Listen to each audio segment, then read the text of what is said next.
So quite often when I talk to people, they ask various questions about beekeeping and honey and things of that nature. I'd say more often than not, the questions are about how you get honey out of hives. So I'm actually in that process today. So I figured I'd make a very quick video. There's a lot of videos online that might be better than what I'm doing today. I'm just going to do it one-handed, but come along with me. I'll walk you through the whole process from start to finish. This is the first hive that I'm going to be taking off of. And here in my backyard, there's a couple more over here with a couple more boxes I'll be taking off. So we'll see how many we end up with, but I'll show you a little bit about what this consists of and how we do it. Okay, so here we are at the back of the same hive that we were just looking at. Let me take the top off. And you'll see here we have multiple boxes. Each box has the ability to hold 10 frames. When we do honey out of these frames and they're drawn out and the bees have made comb, I usually only put 9 frames in any individual box. And the reason why is they actually, if there's 10 frames in this box, they'll stop drawing the comb right here at the edge of the frame. But when there's 9 frames, they'll actually draw the comb out a little bit more. So we have our top super here, and let's pull a frame out so you can see what it looks like here on the inside. Okay.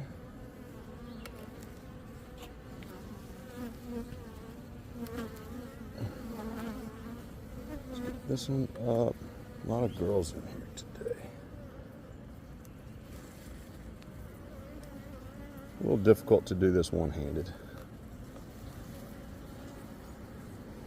And there is a frame of honey.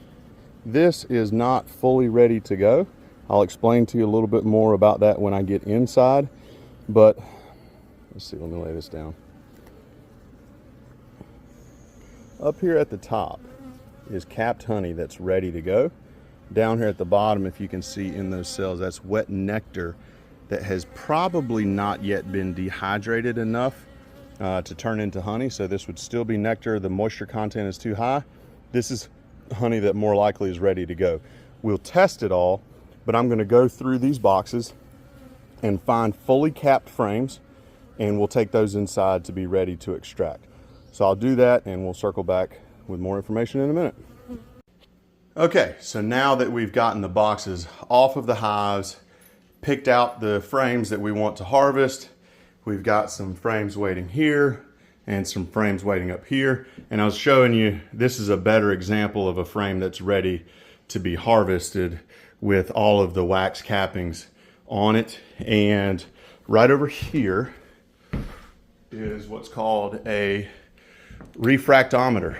So you can place a little bit of honey right here, close the lid, and then look through the indicator there, and it will show you the percentage of moisture that you have in your honey.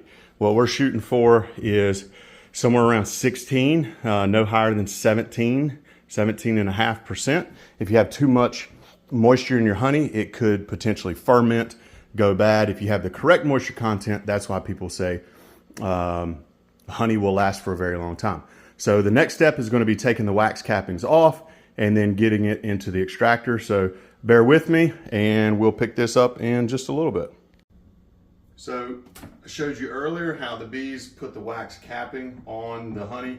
Pretty much they know at that time that it's at the right moisture content, but we can't get the honey out of the frame with the wax capping off. So there's a couple of tools that we use. One is an uncapping knife. I'll show you how that works. So you take it and you just run it along.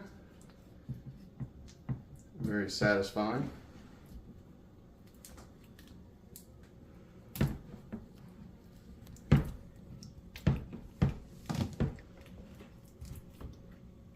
And then if there's any little bits that we missed in the corners, this is an uncapping fork or a capping scratcher, and you can run it down to make sure that you get all the wax off. We flip it around, do exactly the same thing on the other side.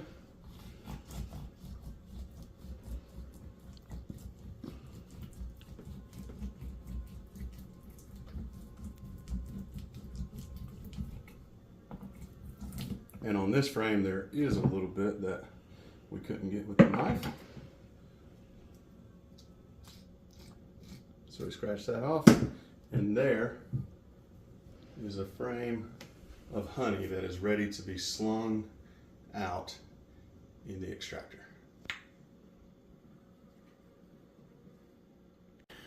Okay, so the next step of this multi-step never-ending process is you scrape the wax with one of these knives off of the frame. The wax falls down into a tub that's straining down into a bottom bucket. We'll later be able to collect it out of here. So that's just a small portion of the honey that we get, which is just in the wet cappings that were on the frame. But here's how we get a majority of the honey, which is with an extractor. If you look at a frame of honey, most people think that the cells go straight out from the frame. In fact, they're actually built on a slight upward tilt so that when the bees put the wet nectar into the cells, it doesn't just immediately spill out, which is what would happen if the cell was completely horizontal. So on both sides, the cells are built at a slight incline. So what we do is we put the frames with the top facing out. So all of the cells are generally pointing towards the edge of the extractor. We then, unfortunately, I'm not fortunate enough to have a motorized extractor, but we get our hand crank going. We start spinning, and then what happens, I'm not sure if you can see this or not, but there's honey slinging onto the wall of the extractor. And bear with me for just a moment. See if we can get a little bit of honey out of here. I'm actually going to put this lid on because there's nowhere for the air to go. So what happens is a very fine mist of honey will come up as the wind is created inside the extractor, and you'll have a fine layer of honey all over everything in your kitchen. So I'm spinning this. As this continues to spin, the honey hits the wall. It will eventually get heavy enough where it will fall down to the bottom of the extractor. The extractor has a cone-shaped floor. So as the honey falls down in the middle, it will all go to the outside and then eventually make its way up here to the gate. There are still tiny specks of wax, potentially some other debris in the honey. And so as you see it coming out here, there's just some little things that we don't want. Nothing bad, everything in here you could probably eat, but this will filter out the wax particulates and other debris that might be in there. It goes down into our clean bucket, which also has a gate. Once this bucket is full, I will then jar it directly into the honey jars, which is how you will buy it. So from step one until the end, that is how it's done. If you have any more questions about beekeeping, about what the inside of a hive looks like, if something here that didn't make sense, ask me. I'd be happy to help and explain it to you best I can.